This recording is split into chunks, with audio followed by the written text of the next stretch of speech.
The CPI inflation data has just crossed, and Gurpreet, we were expecting it to tick up. It's ticked up more than expected. Is inflation about to soar once again? Well, the latest figures released this morning are going to make for gloomy reading, I'm afraid, in the Treasury. Inflation... More than expected. We were expecting it to come in at 2.8% for January, but it's come in at 3%, so higher than we were expecting and up from 2.5%. Not only was the economy broken, but we had a £20 billion black hole.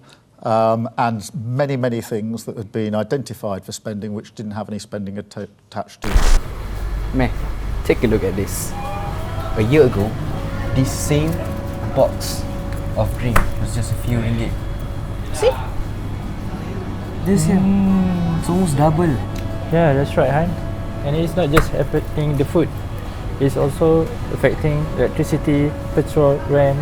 All of this is going up in prices. But why is this happening though?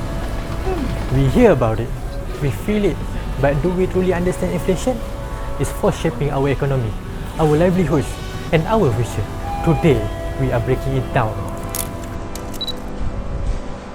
Inflation is when prices rise over time. Imagine you had 10 ringgit today, a year from now, that same 10 freaking ringgit might not buy you the same thing. That's because services and goods gets more expensive. So it's like money shrinking? Exactly. But what causes it? I'm glad you asked. There are several factors.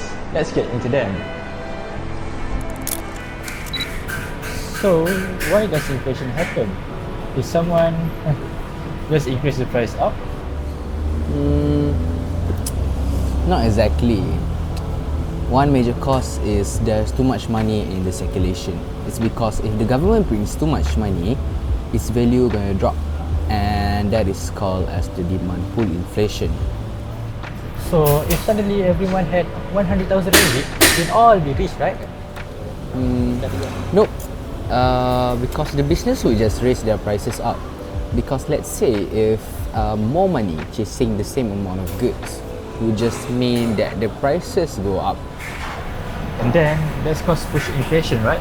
Like when fuel price rise, delivery cost goes up, and suddenly everything goes expensive. Exactly. Supply chain problems, global crisis like wars, pandemics. Yes, all of this makes things worse. So Encik Amir, thank you very much for speaking with us. Do you mind if you share to us how inflation has affected your business? It's been really tough lately. You know, ingredients that used to cost me around 200 ringgit per week has now increased to around 300 ringgit per week.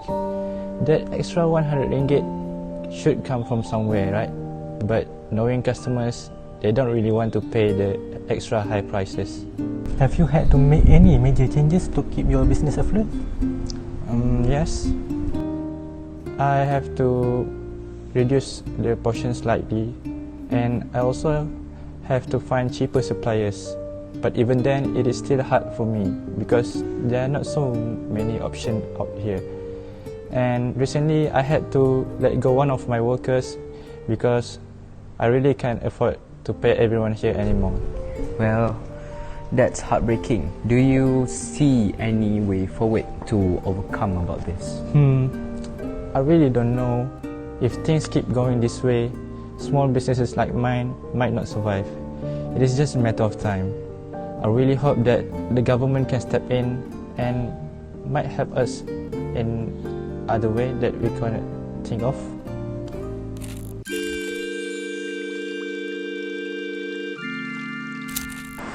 Some countries have had it worse. You know Venezuela? Yes? Their money almost became worthless. A loaf of bread cost millions of bolivars. Imagine carrying a suitcase just to buy groceries. You know, Afiq, recently I watched a video where people were making handbags out of money because it is cheaper than buying one. What an insane world we lived in.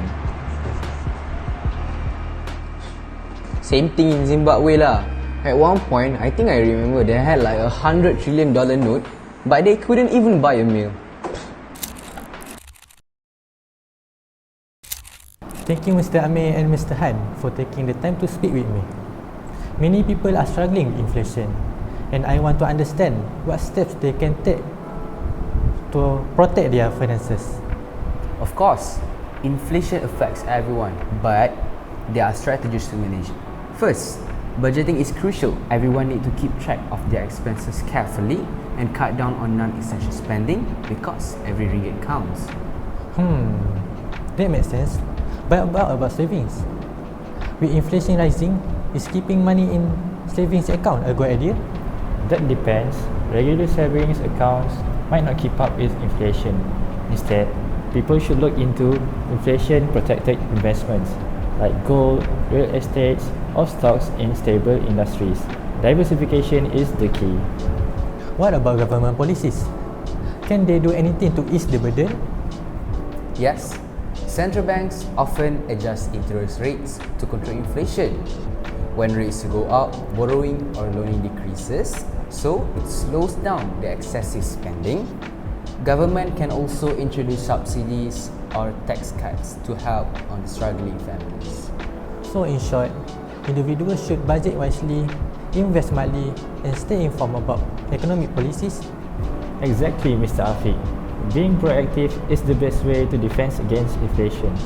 At the end of the day, it's all about making informed financial decisions. Understanding inflation isn't just about knowing why the prices rise. It's about knowing how to navigate through it. Smart budgeting, wise investing, and staying informed are the keys to financial security. Inflation affects everyone, but knowledge is power. By understanding it, we can make smarter choices and protect ourselves. So, stay informed, budget well, and invest wisely. And remember, this isn't forever. Economies recover, stay patient, stay smart. Thanks for watching. If you find this helpful, like and share. Stay informed, stay empowered.